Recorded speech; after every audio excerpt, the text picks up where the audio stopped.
welcome. Wow, that is always confronting hearing your own voice reverberated to you.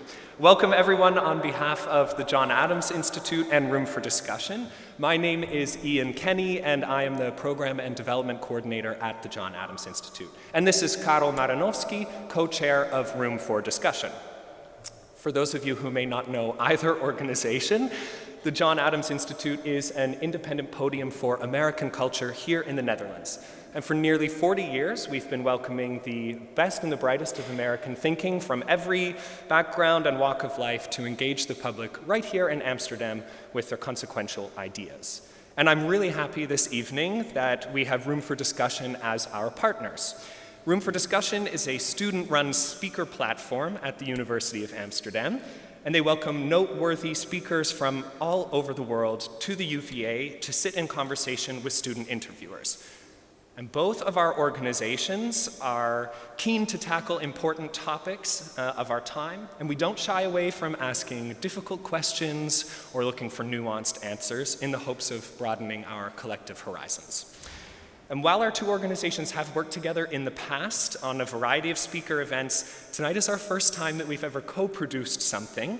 And we've put together this town hall where we will peek collectively into the crystal ball with our three guests, who are all experts in their own right. Anne van Soest, Ilko Bos van Rosenthal, and Kenneth Manusama. Thank you all three for accepting our invitation to join us tonight.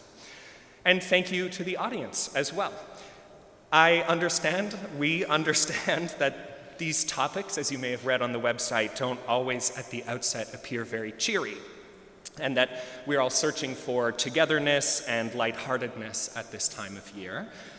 But we believe that when the world is changing around you, that it is best to stare the facts in the face and jump on the wheel while it spins beneath our feet. So who knows, maybe after this evening we'll just find some collective balance together in these turbulent times. Thank you, Ian, and a warm welcome to everyone who joined us for today's event. As Room for Discussion, we are very honored and grateful to collaborate with John Adams Institute tonight, because tonight's discussion touches on themes that are not only critical in understanding the past American elections, but also deeply relevant to the challenges we face as young people and global citizens. As students here at the Room for Discussion, we're uniquely positioned to analyze these dynamics from an international perspective in a city that thrives on debate and critical thinking. But why is this important for us? For many of us here tonight, these elections aren't just abstract events happening thousands of miles away. They highlight broader questions that resonate globally. The role of democracy in turbulent times, the impact of polarization on civil society, and the power of leadership to shape the future. These are issues we are confronted not only as students, but also as next generation of voters, policymakers, and changemakers. This event offers an opportunity to dive into these complexities and explore their implications, especially through the lens of our guest speakers tonight and our moderators.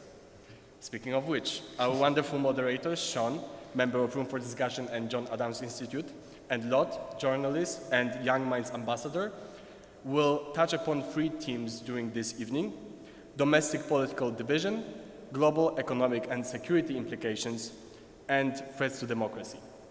After each of those sections, we will have dedicated time for audience questions, so you are obviously more than welcome to ask your question then. Well, without further ado, let's welcome our moderators and our guests on the stage.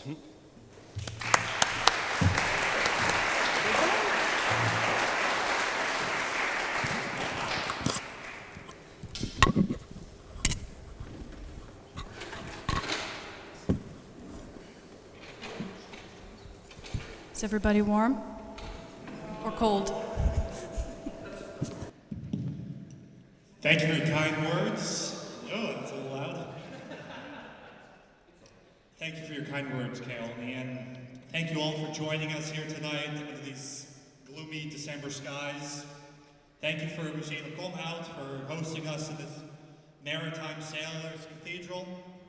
Before we dive into what the future holds for the United States and the world at large, I'd like to look back almost 80 years ago Senate floor, when Senator Arthur Vandenberg asserted that partisan politics ought to stop at the water's edge. Michigan Republican and chairman of the Senate Foreign Relations Committee, heralded a new age in U.S. foreign policy, supporting Democratic President Harry Truman's initiatives, including the Truman Doctrine and the Marshall Plan. Not to mention the creation of the United Nations and the North Atlantic Treaty Organization that shaped the post-World War II international order. So this principle has often been repeated, but not always stuck to. But despite this, we've seen some pretty good bipartisan consensus over the years during the last several decades. But now things are a bit different, and I think we can all agree that it's even going to be more different than we've ever seen before. Tonight, we'll be exploring the impact of these ripples beyond America's shores, and whether domestic politics does indeed make a bigger splash than we could have previously thought to be the case. So in order to do that, we're going to divide the evening up into three themes. First, we'll look at the recent election and domestic political division with Ilko Rosenthal, journalist and former American correspondent for the NOS.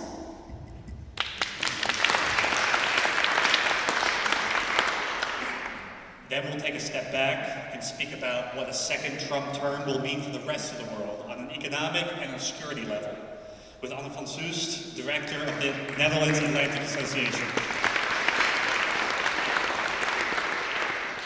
And finally, we're going to discuss the legal implications of a second Trump term, democratic trends across the globe, with Kenneth Manasama, author, lawyer, and American expert.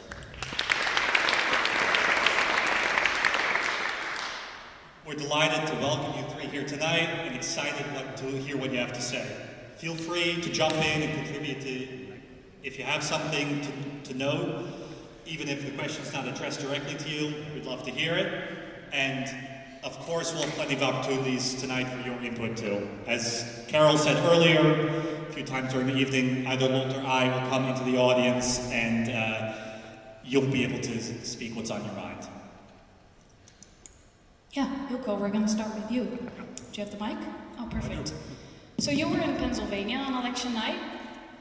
Can you describe how the night, or for us the morning, evolved once results started coming in? What was your first boots on the ground experience of how events were unfolding? Once the results came in? Yeah. Well, first of all, it was very different than 8 years ago. And I guess everybody... So when Trump won in 2016, when Wisconsin was a decisive state, the tipping point state, everybody was in a sense of shock because it wasn't expected. I mean, Trump himself did not expect it. And this time around, he was pretty confident that at least he could win. The Democrats knew that they could lose. It was like a 50-50 situation. And you really noticed that once the results came in. So early in the night, we were just discussing it, even when the first results from Florida came in. And when people got a sense that this would go bad for Democrats, and I had to pick, so at that particular point I was in a Democratic watch party. But people were, and also the days after, people were numb, and Democrats were. Republicans were celebrating, but Democrats were numb. They didn't take to the streets. 8 years ago, you saw mass demonstrations at the Women's March, and you didn't see it this time. Trump won fairly. He won the popular vote.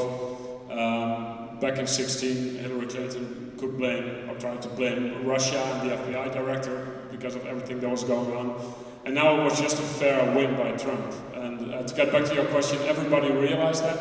Everybody went home at 11 or 12 and said, I'm going to go for a drink and, we'll sit these 4 years out. That was basically the situation.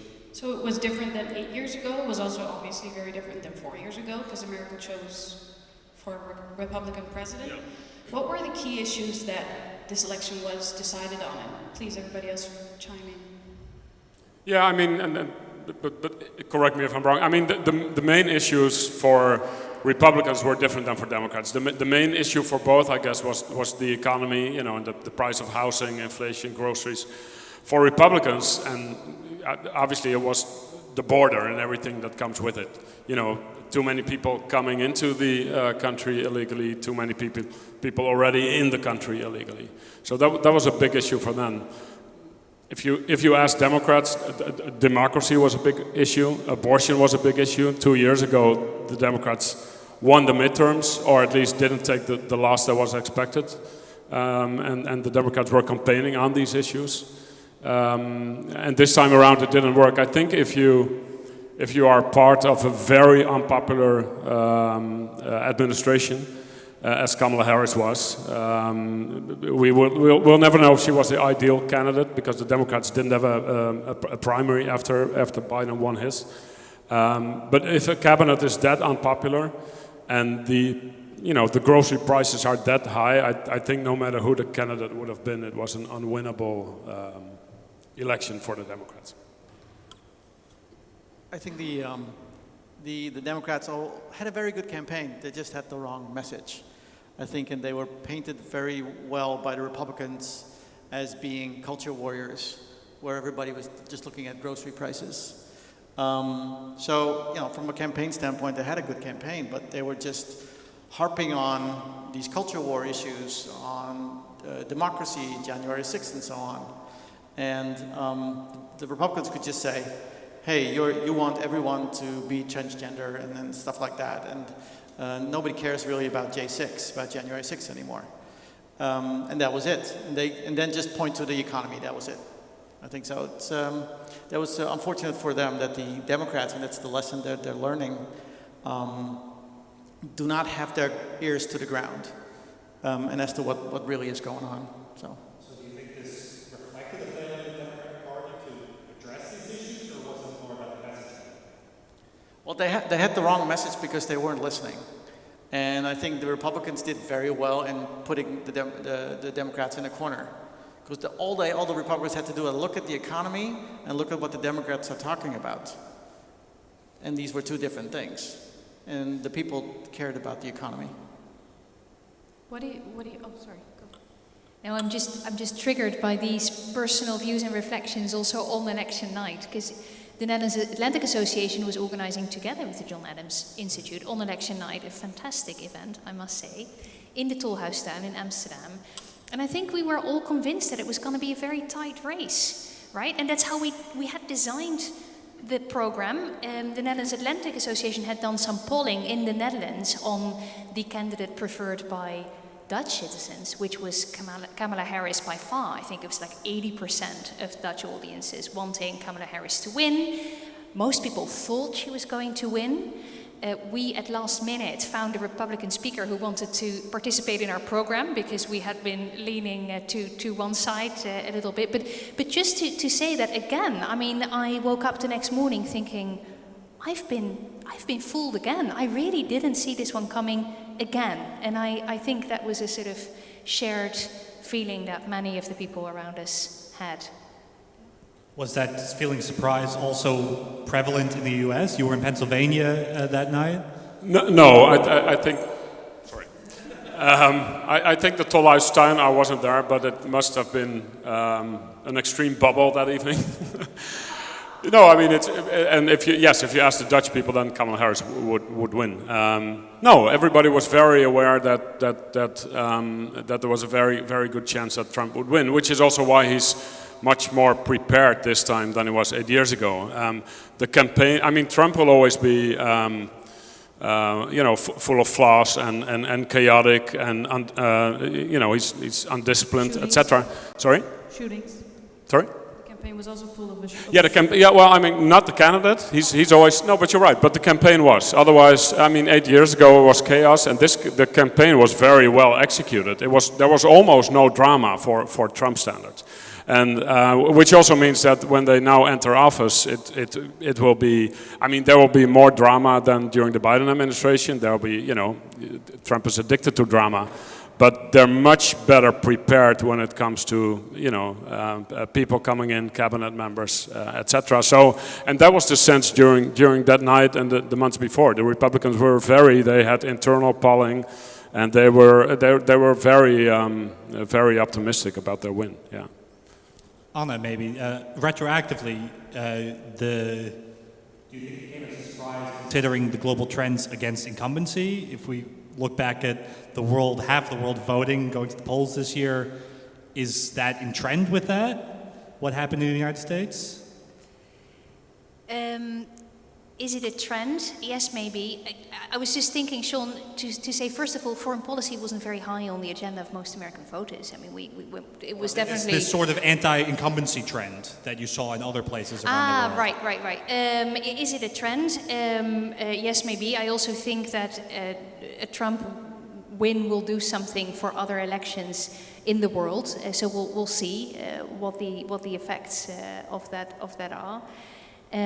What I find most interesting is that the discussion about the United States and its place in the world has been going on for some time now within the US, and what we've been trying to do is really to zoom out and to take a step back and to not focus too much on a Trump or Harris win, and to really see the underlying trends in the US itself, where we see that a decreasing number of politicians and voters want the US to be active as a player on the world stage, do not like the US to be this sort of constant police agent that jumps in to extinguish fires, do not want the US to bear the main burden within NATO when it comes to defense spending. And I think it's important to realize that we now have a president coming in who feels very strongly about such issues, also under another democratic government. We have to deal with a different type of United States with different preferences than before when it comes to foreign policy and the US's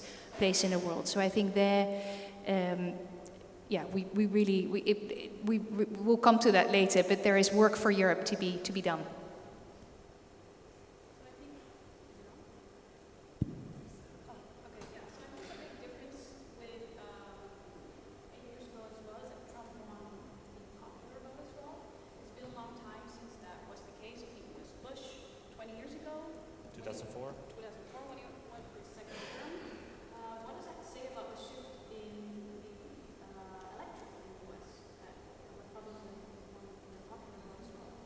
Well, I mean, if you look at, this has been very well researched after the election. If you look at minorities, if you look, I mean, he won across the board. So what Trump says is that he won in a landslide. That's definitely not the case.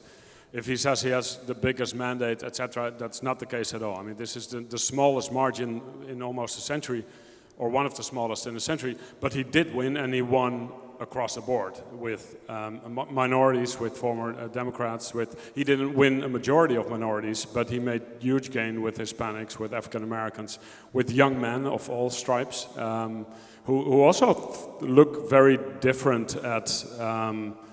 You know, when you ask, do you want a strong leader who maybe, you know, passes parliament, if that means that he can gets his laws done, then yeah, but, you know, we're willing to think about a more authoritarian figure. So that's one of the mistakes the Democrats made, and I don't know if you can blame them, that they really believe that democracy as a concept is something that people strongly care about, and many voters do, but they really overestimated the amount that especially young people care about democracy, basically, and there are just other things more important for them. So across the board, you know, Trump made gains, and that way you can win an election.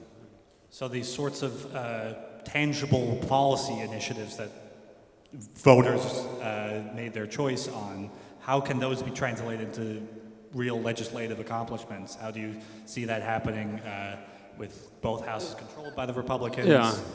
So it's not just that they won the White House, they won Congress, both houses in Congress. They've had the Supreme Court, which is not supposed to, but you'll talk more about it. It's not supposed to be a political instrument, but of course it is. So there are a couple of things you'll see from the beginning. Trump today actually admitted that, you know, the price of groceries maybe will not go up immediately, you know, because he knows that that's not something he can really affect. The border has been the biggest, you know, it's been a headache for decades for presidents, but at the same time, there's something he can do right away. At least he can pretend to, you know, he can send ICE, you know, immigration police people to communities, and he can at least pretend that his mass deportations have started. It will then be fought in court, so there will be lawyers all over the place. But at least on immigration, he can pretend to be doing something. When it comes to regulation, you know, he put Elon Musk in charge of government efficiency, so less rules. When it comes to, which has been a staple of Republican politics, lower taxes, obviously. That's something that Congress can basically pass right away.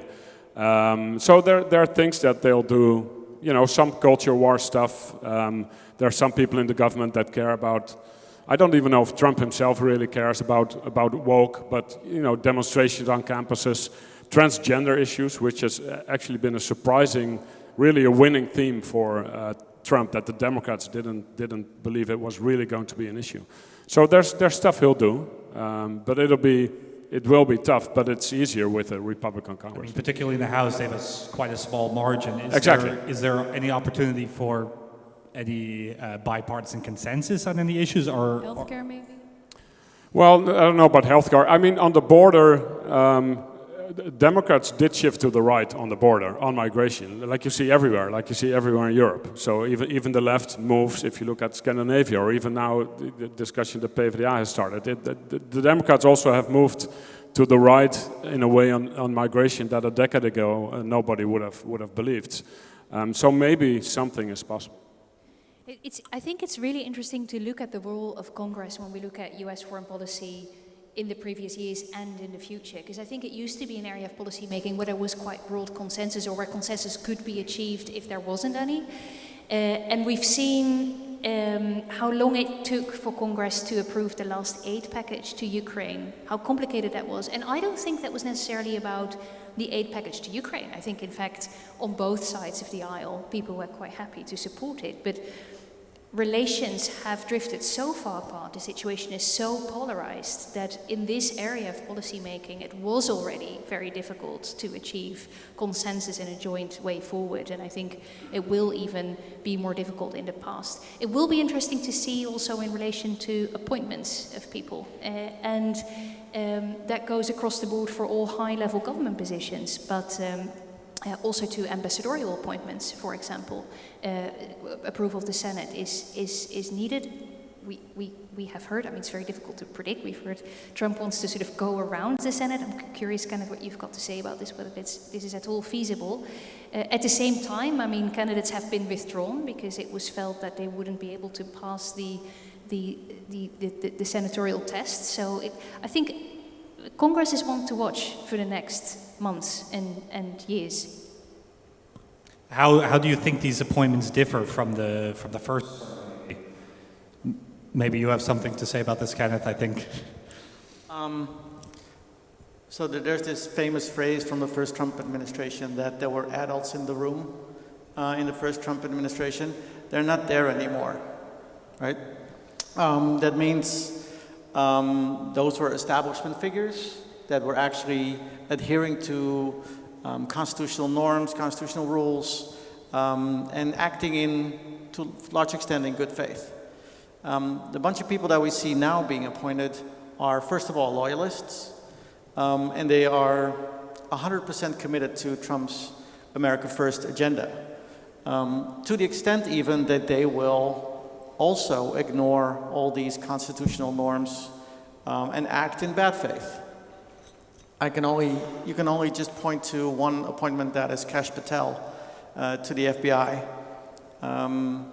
who, as you may have heard, may have read, has written a book that includes a whole enemies list of people he will go after if he's going to be indeed FBI director. And Trump will let him or guide him even in that. So you're going to have a lot of people that are of, let's say, B grade, but are very much loyalists. And my question is, will they, first of all, be confirmed, or will they be just seated and Congress goes into recess and doesn't care? And will they be competent to actually do what they what will the civil service do, for instance? How do you think this will impact long-term trust in institutions? Well, the trust in institutions is gone anyway. That's one of the problems. And so you could argue that the basic ideology of Trump and his loyalists is burn the house down first and then build it back up, right? Get rid of the Department of Education, get rid of the FBI perhaps, withdraw all the authorities from the EPA, from the FDA. So in terms of environment and in health, you're going to see a step back. RFK Jr. is going to, get rid of vaccines, or at least be very hesitant and let parents decide about vaccines, forget about herd immunity in certain diseases. The question is still, that's the agenda, but the question is, will they be competent enough to do it, and will the civil service actually have pushback? That is why, and that's my last point, that is why one of the items on the agenda is to expand the number of political appointees for the civil service from 4,000 to 50,000. Meaning, if you don't function, if you don't do what the president or your secretary wants, you're out of there because you don't have this protection as a civil servant, as a political appointee. So those are some of the things that I'm going to watch when it comes to all these people. I have a bit of a sit back and watch kind of attitude right now. With maybe, I don't know if you agree, but with maybe one exception, Marco Rubio, who will definitely be confirmed as the Secretary of State, who used to be a very old-fashioned Republican. He did move towards Trump more, but it's more your thing. But if I were the European leader, it could have been much worse than Marco Rubio. Yeah, I do think there's one expectation that hasn't really become reality. Might be, but not as, in the way things stand now, and that's the idea that the US would really retreat from the global stage. I think there's, among some people there was this idea when Trump wins, then isolationism wins and everything will go inward looking, and I think the people that are now being nominated for foreign policy jobs are loyalists, real China hawks as well, and not afraid to show muscle outside of the United States. And I think that, to me, has been maybe a little bit of a surprise. For Europe, maybe not necessarily a bad thing, we will see. But I think in the area of foreign policy making, things could have been worse for Europe and for European leaders. Touch wood. I think we'll get back to that topic about what it means for Europe in just a moment, but I think we have one last question about the media landscape, and then we'll get to some questions from the audience. Yeah, talking about trust in institutions, Ilka, I want to ask you specifically, what are the biggest obstacles for journalism in these politically charged times? I think it's very hard for journalists sometimes to report very balanced because it's not balanced, but how do we navigate this? Well, I was actually on my way from work today, I was listening to a podcast about, this was an interview with a reporter from the Washington Post, Barton Gellman, the national security, has been a reporter for decades, and he quit last year as a reporter, or early this year, and everybody was surprised because he was a really well-known reporter, but he basically said, and he wrote a big piece in The Atlantic a few years ago in which he basically predicted what happened on January 6th, but he said, people don't believe my stories anymore. And when I warned people about the threats to democracy, people wouldn't believe it. Alternative facts, fake news. We all know disinformation is a problem. That's a cliche, but it's true. So he decided to quit journalism and take a job where he felt he could better protect democracy, which is at the Brennan Center in New York, which is an NGO really focused on justice and democracy. So he basically gave up on his job, my job, journalism, because he felt like he couldn't properly do his work anymore. And I thought that was a frightening interview. I almost crashed into the... I hope that's not your advice. Sorry? I hope that's not your advice to just quit. No, but I did understand where he came from. No, it's just really hard. I mean, so there are bubbles on both sides, I think, during this election more than... And you've traveled to... you were in the election season in the US, and you have misinformation on both sides, but it's a bigger issue. That's just the case in Republican areas because the audiences for Fox News and talk radio are just a lot bigger, and it sells, right? So polarization sells. You get ratings and you make money out of polarization. So the people in charge of the news companies are not very eager to stop polarizing. Yeah, but anything from vaccines to January 6th to NATO to whatever, I mean, you know, it's just separate worlds. And it used to be the case that religion or, you know, somebody's color would be the biggest obstacle when, you know, interracial marriage, that kind of stuff. Now politics is the biggest obstacle. So Republicans don't even marry Democrats anymore. It's basically become two worlds, and the media are a main motor, I think, behind that. Any questions from the audience at this point? Tracy, there you go. This is a question for Anna. Anna, I was triggered by your remark about the China hawks in the administration. Just this afternoon on the radio, I heard that Trump has invited Xi to the inauguration. And it's not normal to invite foreign leaders to the inauguration, and then Xi, of all people. So I'm glad to have the opportunity to ask you, what does this mean? I'm also trying to make sense of it. I'd be very curious to peek into discussions in Beijing to hear what they're making of it, because they're probably just as puzzled as we are. I think I'd read it as an invitation not necessarily to Xi, but just to important, grand world leaders on the stage, and wanting these people to come to Washington and show admiration for the new leader of the free world. But I do find it puzzling, because the focus of the US in foreign policy has already been shifting for years now towards the Asia-Pacific, amongst huge concerns around a possible attack or a blockade of Taiwan, the role of China in the South China Sea, the US putting pressure on European allies to follow the American lead, to some extent for very, very good reasons, in fact. And now this gesture, we'll see what it means. But I think it is an effort to be admired amongst one's greatest competitors.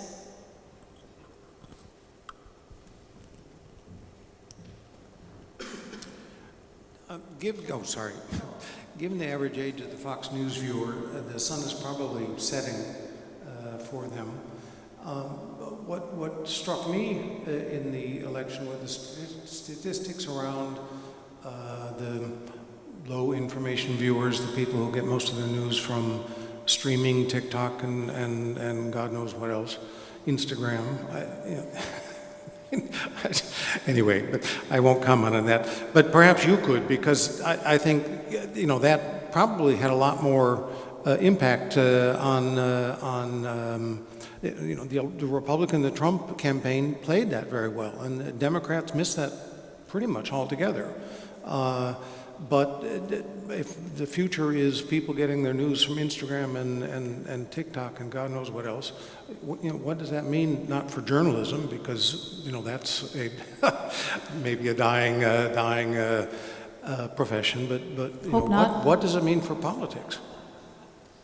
Yeah, I'm not sure if I mean, yeah, obviously you win elections partly on social media these days. But I'm not even sure but maybe one of you knows, if Republicans were much more active on social media than Democrats did. They were. What I do know is that, and it was not just Joe Rogan, Republicans handled the podcasting world really well. They seem to realize it more, that young male audience, that you target them by podcast. Harris did it as well. She showed up in podcasts that 4 years ago a candidate would not have. But yeah, I mean, if you look at, I don't know about Instagram or TikTok because I'm too old for those, but Facebook, the Republicans, even 4 years ago and 8 years ago, were much more active there. And you know, the most popular accounts on Facebook are all, and on Twitter now, especially since Musk took over, are all very much on the right. So I didn't see statistics, but I'm sure that he won the social media voter, yeah. But if your question is what can we do about it, I have no idea, no. I think... Or journalism, or for the future of politics, yeah. Well, I guess it means for both is that, well, for a politician that you need to be able, but that was always the case. It used to be 30-second sound bites or maybe 15-second sound bites on television, and for social media you need 8-second sound bites or memes. I don't know. I do think, and I think these elections have proved that as well, that old-fashioned going door to door, being on the ground, that paid off as well. I don't believe that you can win elections solely on social media. But it is there, and it's something that politicians haven't found an answer to yet. I think Harris used TikTok fairly well. I have this sound stuck in my head about, have you fallen out of a coconut tree? And it was all these memes, and I think that really helped her in some way. She lost still, yeah, too bad. Clearly not enough. If I might, there was one post-game analysis, is that actually they were saying like, well, door knocking actually is not the most important anymore.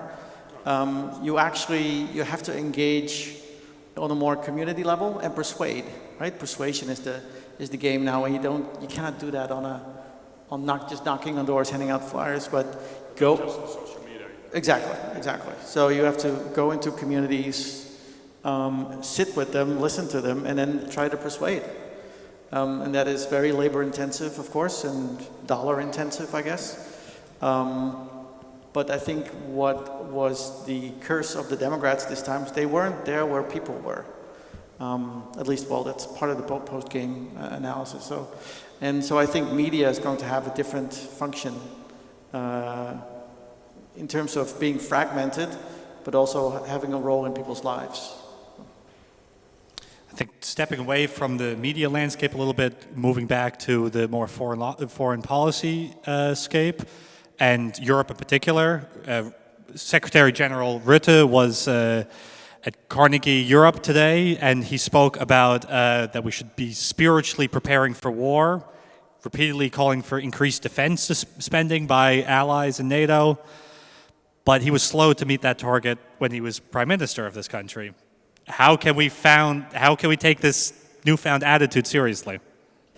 Well, I think that speech this afternoon was fascinating, mostly, but this is just for the people who follow NATO. I think it was a complete style break with how his predecessor, Jens Stoltenberg, operated, who was always very much sort of on message and, would always talk about himself as sort of we NATO, and then on came the message. Whereas here is the Secretary General who basically steps outside of the group of 32 countries and looks them into the eyes and says, you guys, you really need to do more. And not only you governments, but also you 1 billion citizens and you defense companies. And it really isn't enough, and the world is a very dangerous place.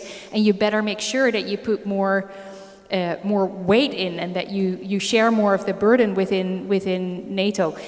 I read it as a speech because it's been very much taken as a speech directed towards Europe and European citizens. I think the Americans and the incoming US government was a very important secondary, if not primary, audience for Mark Rutte here, because really what he is saying is, we need you on board with us, and we're going to do everything to pull our weight to show you that we're serious about the agreements that we've made within NATO, and that we're willing to carry more of that burden. Mark Rutte went to see Trump, I think as the first European leader a few weeks ago in Florida. And he discussed this. I mean, he's been very open about this. Burden sharing defense spending was one of the issues that he discussed. So it's very high up on his agenda because it's needed. It's needed that we do more to defend ourselves because Europe is a more dangerous place. But it's also needed to keep the Americans on board. And I think that was very much what this speech was about.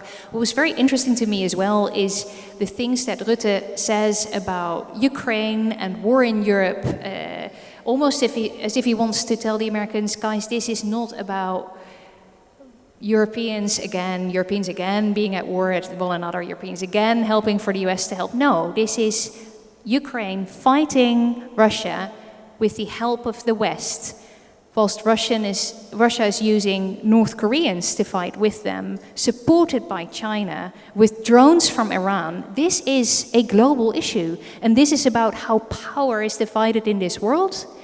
This is about our way of life. I think this is about defending freedom. He even really used this sort of very value-heavy language, and that's very much a message to the Americans, not to the Europeans. So that's how I read this speech this afternoon.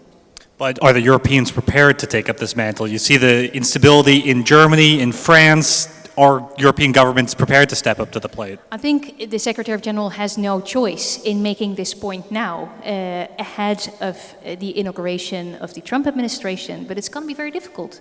Think, where's the leadership in Europe coming from, with France and Germany being very much occupied with their own internal affairs? The 2%, this agreement to spend 2% of your gross domestic product on defense, the Netherlands barely makes it, but a country like Belgium, a country like Canada, it's almost undiscussable in these countries. So talking about 3% or even higher is going to be an amazingly difficult job. So I wish him luck. I think he's front-loading a discussion that will be had over the next weeks and months, and it's an ambitious goal that he's got. Do you guys think Trump's going to keep his promise of ending the war in Gaza and Ukraine? You think we can take him seriously on that? So I think he said today that solving the Middle East would be pretty easy. Tell us. I don't know, but that's what he said. Ukraine, Russia would be more difficult. Who knows? What will happen probably is that he'll push Zelensky and Putin to the table. At least he'll try. And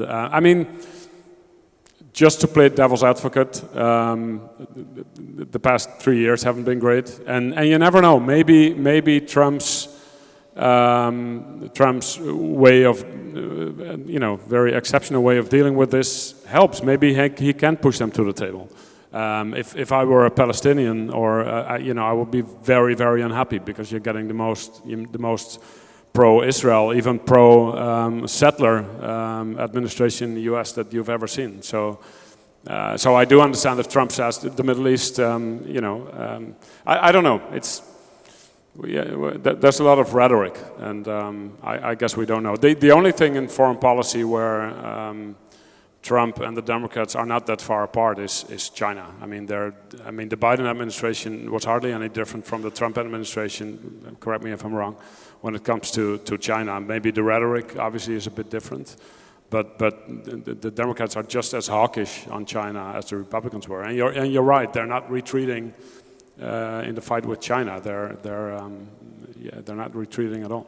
Can we expect, Anna, any specific foreign policy changes between the Biden and the Trump administrations when it comes to this China issue?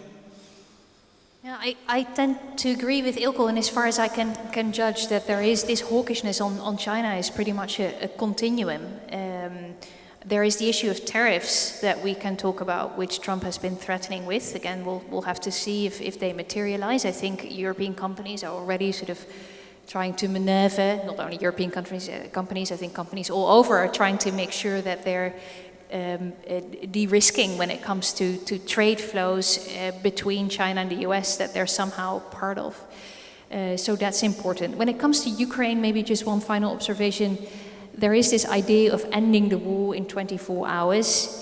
I think there is a fear that that might be done over the heads of Ukraine and the Europeans. I think that would be very, very concerning. I think it comes with all kinds of practical issues. How do you settle on a sort of de facto border? How do you make sure that it stays quiet around there? Will you have to deploy forces to do that? Will you have to come up with a security guarantee? Well, you have to come up with a security guarantee to make sure that the rest of Ukraine that is not occupied will stay safe. Who will be delivering that security guarantee? I think that those are all things that Trump will have to also deliver on if he wants this to be durable. And we don't even know if Putin wants to come to the table. So I think it's a really highly doubtful plan. I think this is what you already see is the way Trump works, and he thinks that he works, and that is by threatening, either pulling out of NATO or saying he's going to negotiate, because you've negotiated a deal between Ukraine and Russia.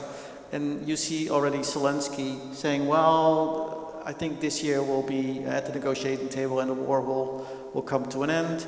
Russia is pushing extra hard on certain areas to gain more territory. Ukraine wants to, make sure that it keeps the Kursk region in Russia as a bargaining chip. So you already see the effect of Trump, and this is the way Trump works, by creating a lot of doubt and unpredictability. And they say, well, that's a good thing. A lot of Americans think that's a good thing, and that he's unpredictable in foreign policy, and that is the way to get states to the table. But if you're on the other side of the table, like Europe, it's quite unnerving, right, as to what you need to do. So what kind of guarantees you've had, what the umbrella will be in the next couple of years that we've been so used to. So I mean, Trump may be a little lucky in that sense, that, I mean, Ukraine is so exhausted, and the people in Ukraine want this war to end. They're more and more willing, and that has nothing to do with Trump, I believe, to end this war, and realizing that they're gonna have to give up part of the Donbass. I mean, coming to the table means granting some territory to Putin, right?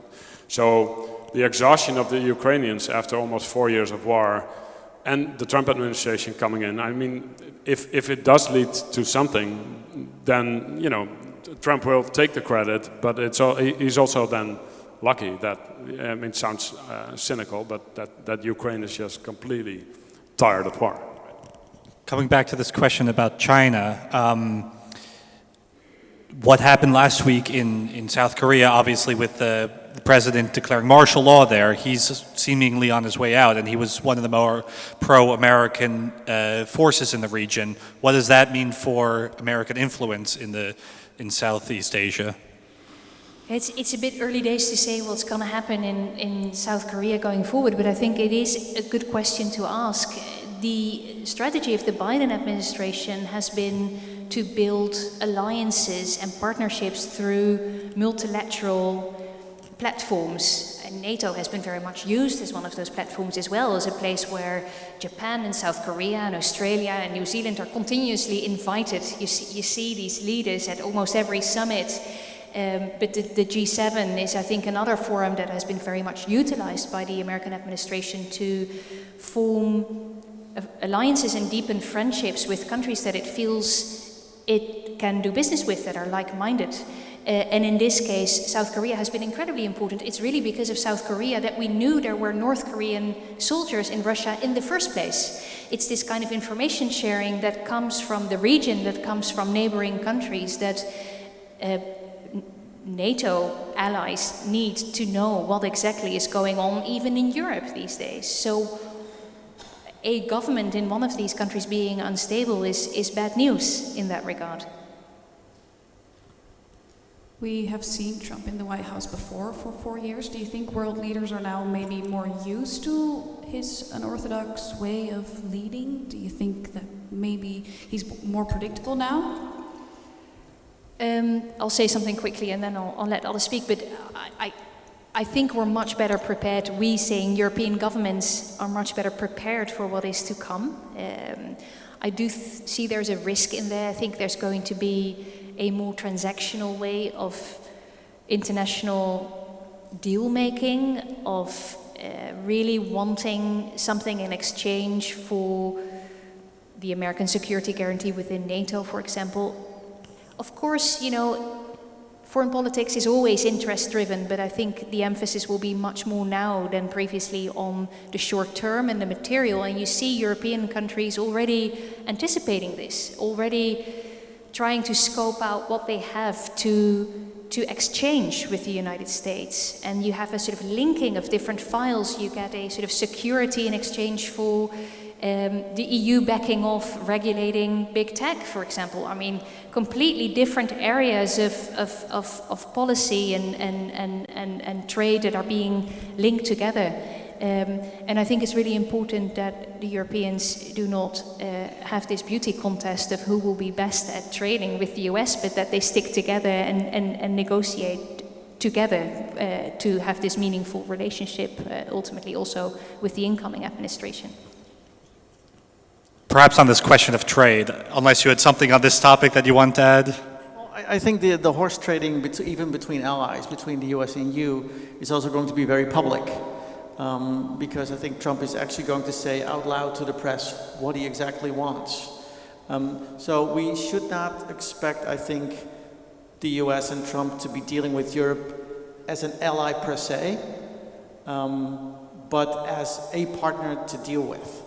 Having negotiating chips not only towards Russia, but also, as you say, because of linkage of issues, also towards Europe. So I think Europe should be really clear-eyed about who they're dealing with and how, because he's going to negotiate like a real estate broker in New York.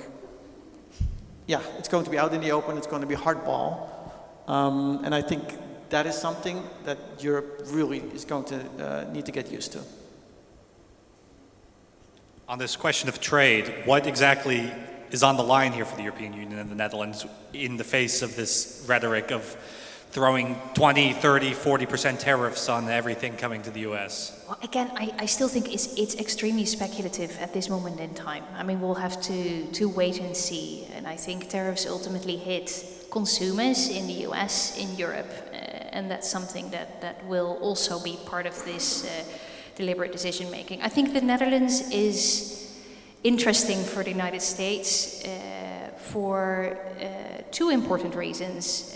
The first reason is that the Netherlands is a very important logistical center. It's the place where military material is being shipped in, is coming on land to be transported to the east of NATO in case there is a problem that needs to be dealt with. But it's also with Schiphol and a really important sort of transport hub for all kinds of traffic. And that is of interest to the United States government and will be. And the second reason is that the Netherlands is the host country of ASML, the one company that can produce a kind of chip machines that can make the most high-end advanced semiconductors in the world. And these types of technologies not falling into the hands of the Chinese or anyone else is extremely important to the United States, and to some extent should be very important to us as well. So I think there's going to be collaboration on this, and I think there is an opening for a discussion and an interest in both sides that I'm sure both sides will make use of as we move into this new era. Any questions from the audience? Everybody's hands are cold, probably. Raise them up.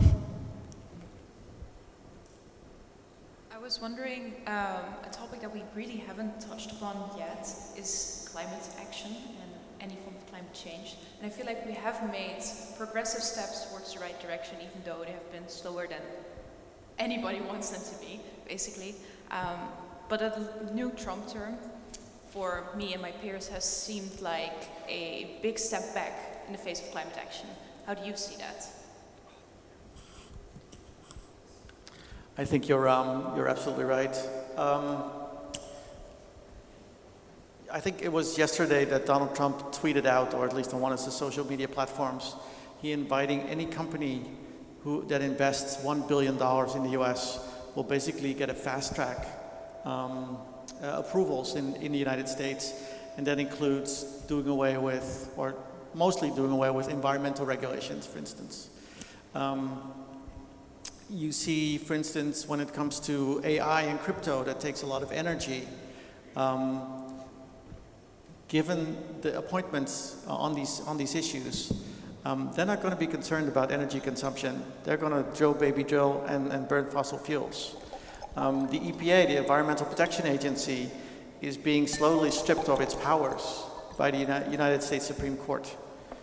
And it's also interesting, the rhetoric is always interesting, because when they speak about climate change, Donald Trump starts speaking about clean air and clean water.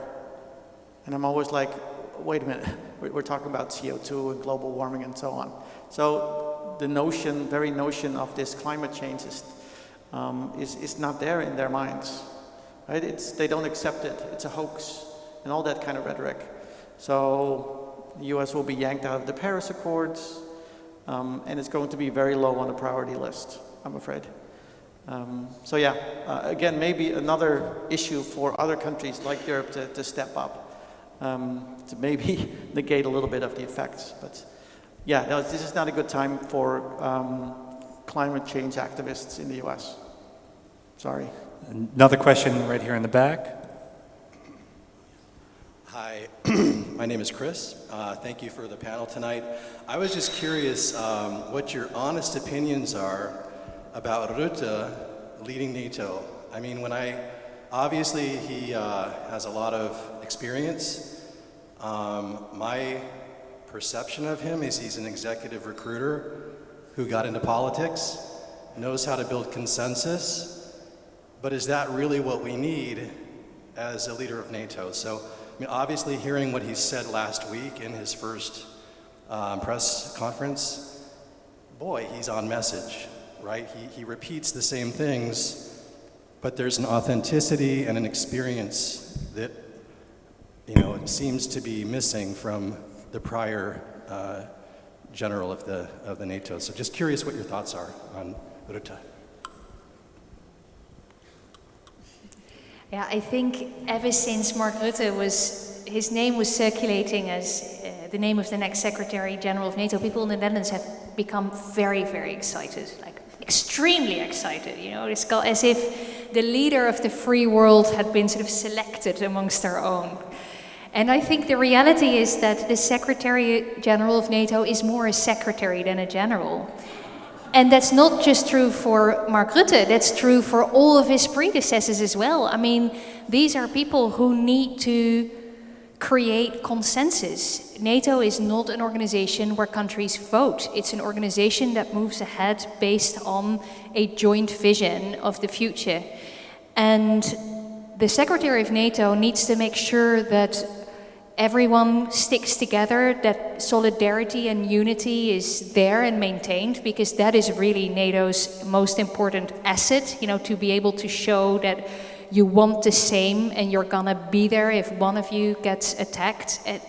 That really is the core principle, and he needs to keep the whole thing together. He, I think, is much more of a mediator than he is a leader, and he's probably much more effective in that role. So I think we need to give the guy a break and also give him a little bit of time to show his worth. But I also feel that we might be expecting something that the role really is not, in my humble opinion. And so just an add-on to that, when Rutte spoke with Trump, I don't know, 3 years ago, and he sat down and he kind of got his little zinger in. I can't remember what it was, but I remember he got a zinger in. It was no. Right, yeah, he said no. Trump is notoriously a chip on his shoulder guy. So do you think that moment may have been a wrong step for Rutte's current relationship? Do you think Trump is going to hold a grudge because of that moment back then? I actually think that it gave Mark Rutte some good standing with Trump, because I think Trump is not going to see him as weak, right? That's the way Trump thinks, strong or weak.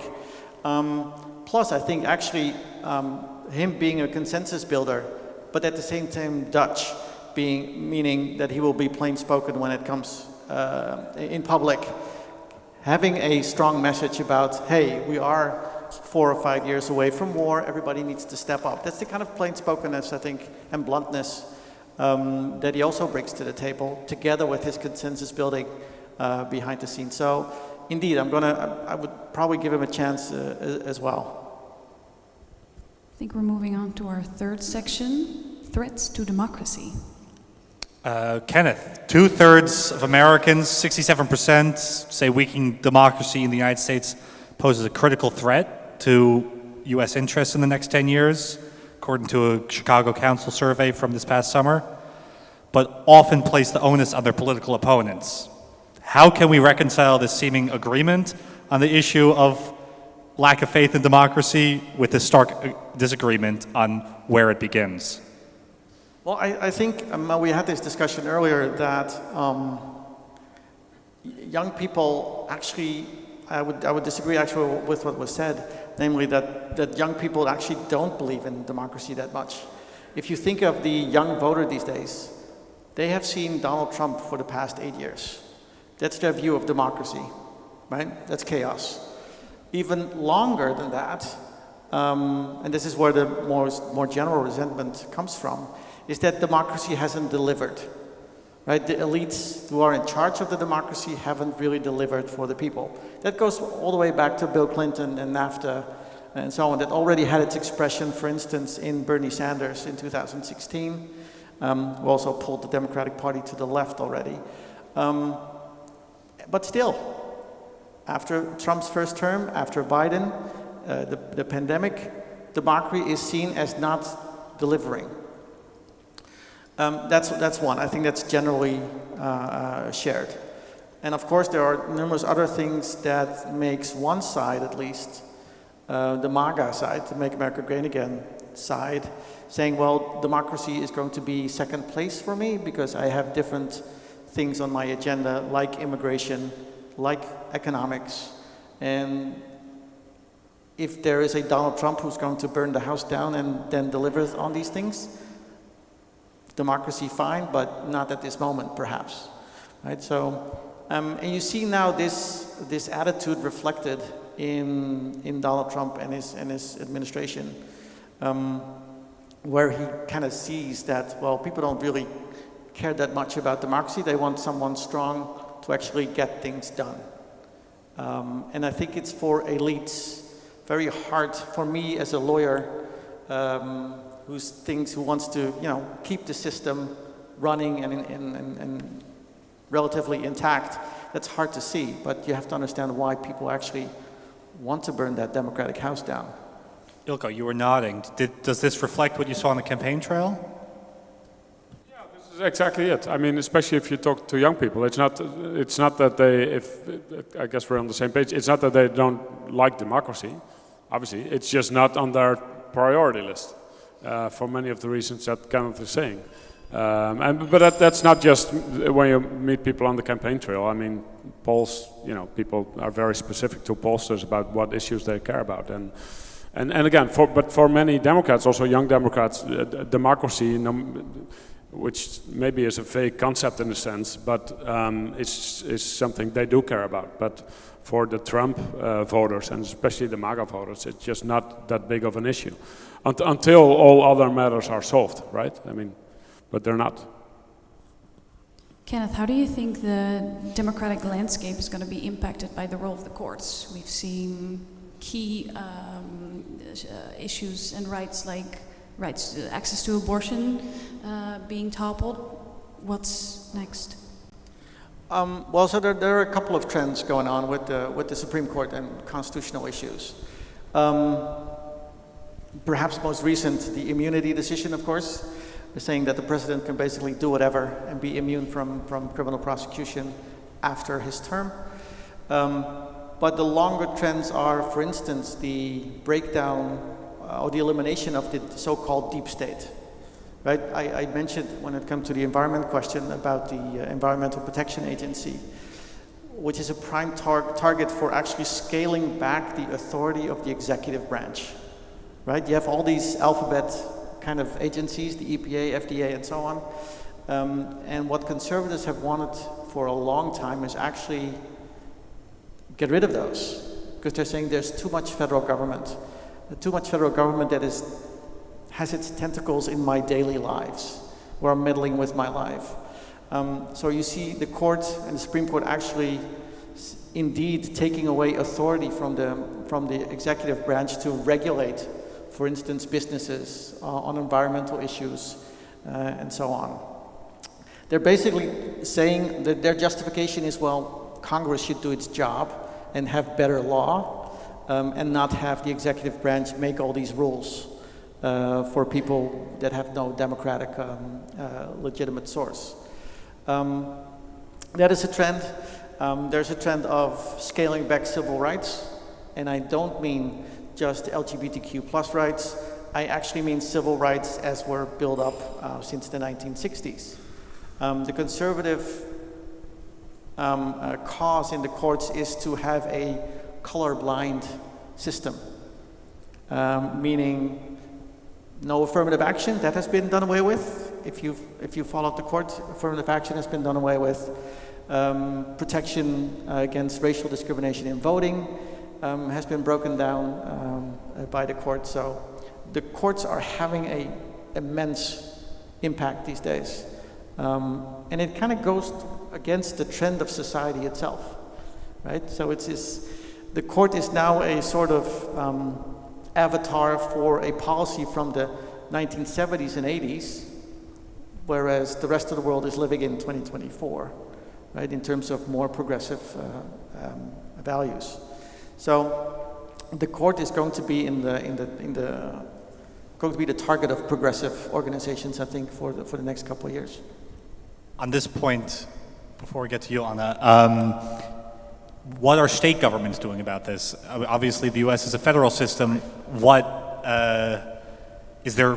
steps are being taken on the state level? I mean, the abortion issue, of course, went back to the states. But if you are in favor of abortion rights, you should find very little solace in the fact that in certain states there's, wide abortion rights, expansive abortion rights, because in other states there are no abortion rights. Okay, and that stark contrast between the states is not good, I think. I mean, in the Netherlands, most of us think that abortion rights are normal.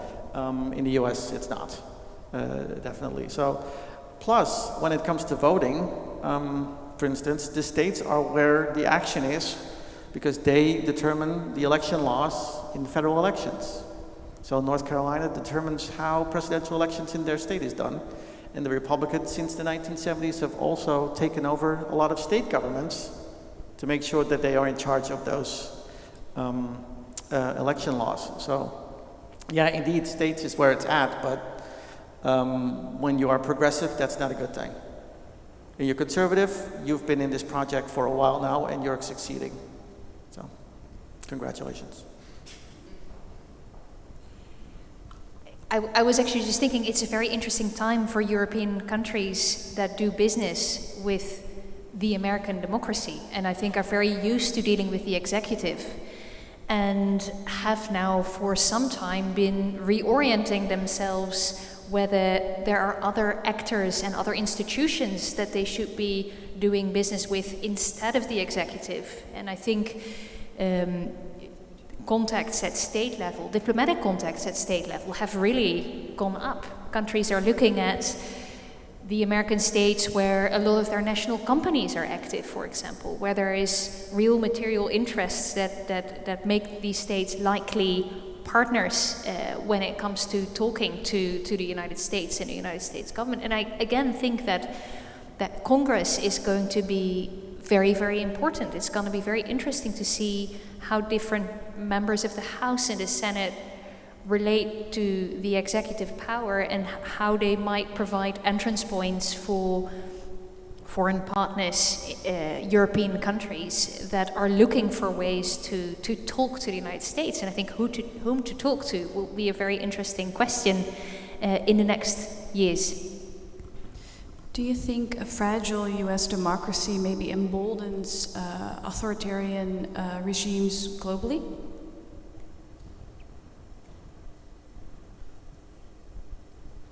I think if I understood you correctly, the election of Trump and a more authoritarian style of governing, let's put it that way. To the extent that the United States has always been like this shining example for democracy in the world, it is now becoming a shining example of more authoritarian style. So indeed, I always say Viktor Orban's Hungary is a great example for American conservatives and the Make America Great Again movement. They celebrate Viktor Orban at their rally, so to speak. Trump always mentions him. So indeed, I think the election of Trump and his style of governing and what kind of perspective he's giving us on policy, is emboldening all kinds of authoritarian movements in the West.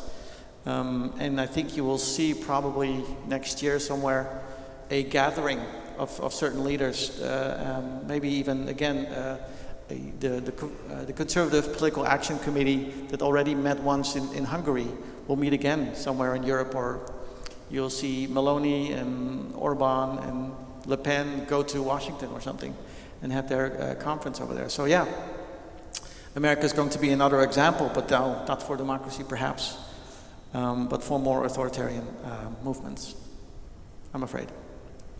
I mean, I agree, but the only thing is that even with democratic presidents, I mean, America likes to portray itself as a beacon of democracy, but when it comes to dealing with Arab states, the Saudi prince cut up a journalist in Turkey, and Biden, they're big friends again. So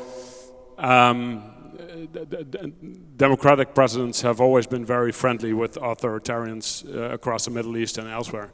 You don't need Trump to. You're right. It may energize them a little more. And if I were an authoritarian, I would not. I would be happy Trump is in office. But they didn't have much to fear from Obama or Biden either, I think. So a brief closing question for all three of you. We're going to meet in 4 years again. We're going to sit here again. What's going to be different and what's going to be the same in the US? Well, if we follow the constitutional rules, we will not have Donald Trump as a candidate. But even that is not certain. He kind of likes to hint towards a third term. Wink, nod to Speaker Mike Johnson. I think the question depends on the level of success. And for instance, the role of Vice President J.D. Vance. Is this election indeed a consolidation of a movement that can be perpetuated beyond Donald Trump? Or is it a failure to such an extent that people will flee back to more democratic and the Democratic Party, perhaps? And of course, we'll be interested to see who the Democratic nominee will be in 4 years. Any guesses? I have a hope, but I'm not going to say that. I know what you hope. I know. He hopes Pete. You're the biggest Pete Buttigieg fan in the country, right? The Secretary of Transportation. He is, right? Yeah. Yeah, no, I guess that's the big question is whether the Democrats, solved the problem that they obviously have, which is losing to Trump twice and almost losing to him 3 times. If you lose to a candidate like Donald Trump that often, then you have a big problem, and the question is whether they manage to have solved that in 4 years. And I also hope in 4 years that the heat will be turned on here if we meet again. We'll make sure that happens. Winter is coming, not in 4 years. No, I think in terms of what stays the same, I think the relationship with the United States is incredibly important now and will be in 4 years. And I think it's going to be a real challenge to also build with this incoming administration a meaningful relationship that is to the mutual benefit of both. And I think it's easy to look at Trump and cry and complain that it's all going to be so difficult. I think there's a lot of homework for us to do. And I have listened carefully to Mark Rutte. I think it is really up to the Europeans to throw in some weight. And that's something that is under our control. So I hope that we'll take some steps on that front. Well, that's definitely some food for thought. Thank you so much for joining us tonight. Thank you all for joining us tonight.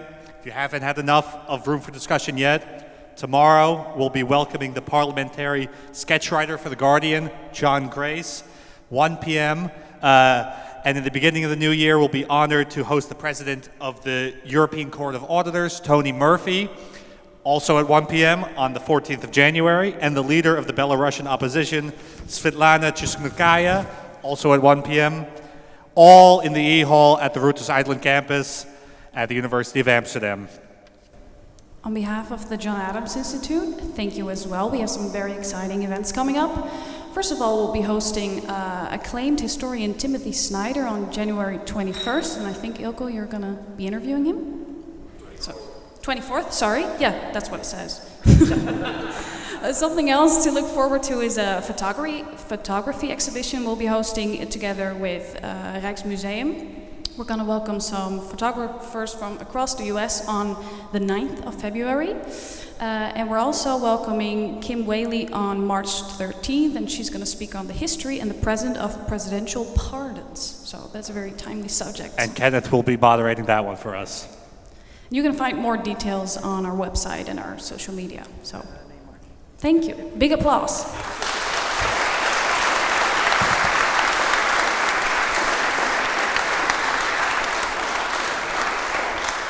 Thanks again to all of you. We have a little token of appreciation. And thank you to you all tonight. It's been a wonderful collaboration between the John Adams Institute and Room for Discussion, I think.